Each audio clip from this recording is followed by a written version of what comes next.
Hello and welcome to the Alpha Premiere. Today we're going to talk about a movie named Bhuj, the Pride of India, and how it underperformed than it was expected to. So tighten up your seatbelts and get ready for the journey.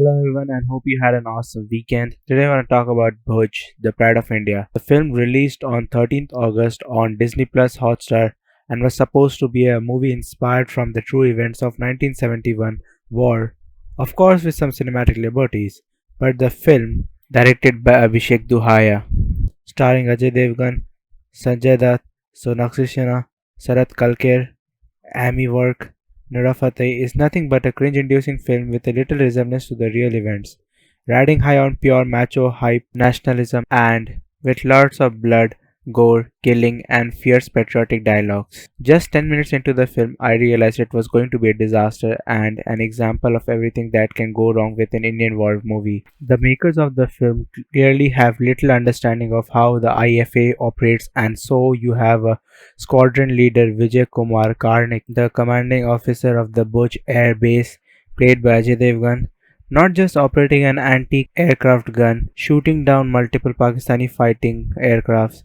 but also driving a truck and a road ruler and killing dozens of gun-spotting Pakistani spies with his punches and kicks while wearing sunglasses in a darkened room. Of course, he had a lid of cooking pot to deflect the bullet that fired at him, and not to miss the scene in which Ajay Devgan gets knocked down by a falling bomb and is unconscious. He regains consciousness when energy waves created by another bomb explosion close to him goes over his cheeks. Not to mention the most bizarre scene is that when Ajay Devgan drives a truck on the tarmac to help an AN-12 transport aircraft land. Since his front leaf has been conked off the transport aircraft with its front under the carriage on the truck, the simple logic that the four-wheel truck cannot take the weight of an aircraft, not to mention the speed at which it comes to land, has flown away in wind. Not to be left when Sanjay Dutt, who plays the character of a raw agent, who kills at least 100 soldiers at the Pakistani army in a trench with his hands and a small axe. What is he, Kratos or something? Of course, Pakistani soldiers have no rifle or pistol to shoot at him, as they seem to come with war bare hands. And to top it all off, the movie also has Sikh fighter pilots who get shot down over the sea, and a few scenes later can be seen walking out of the water onto a beach with the burning jet in the background. He is then seen flying a transport aircraft. The director thinks perhaps anyone who can fly a fighter can fly anything. And then you have Sonakshi Sinha always dressed up, dancing and playing drums and spitting out national dialogues. Killing a leopard with a sickle in one hand, she holds her baby in another, shy to imitating Lord Durga. Perhaps this film only sells based on its national priorities and nothing else. Even the filmy dialogues on military matters have been written without any thoughts. Missile se helicopter tod diya hai is an example, as if the helicopter was a dam or a bridge which can be broken.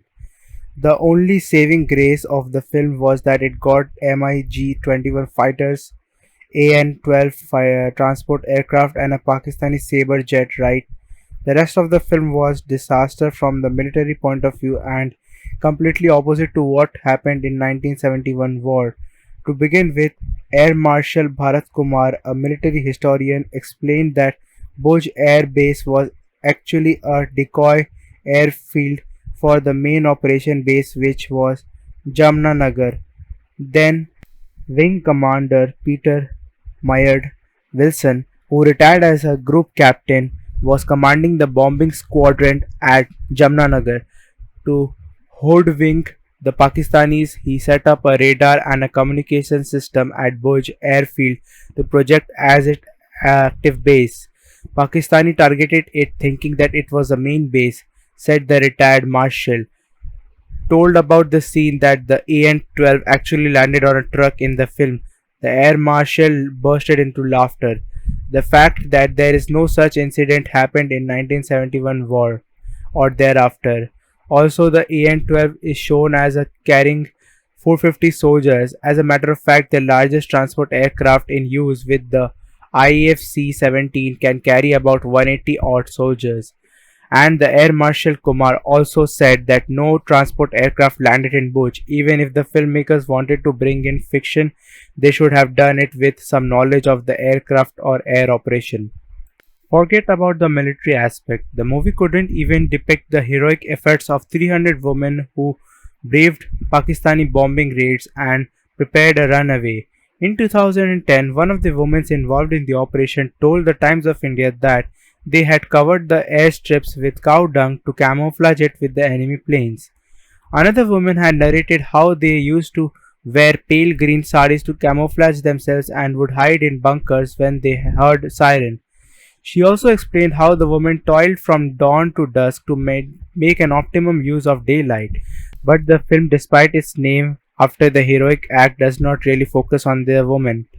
The movie is a disaster, especially since it follows films like Uri the Surgical Strike, Razi, which pulled out an audience because of its fantastic screenplay, strong performance by the actors, and a realistic presentation. I think Butch was overselling itself during the trailer, and the film didn't come out as well as it should in this time of need.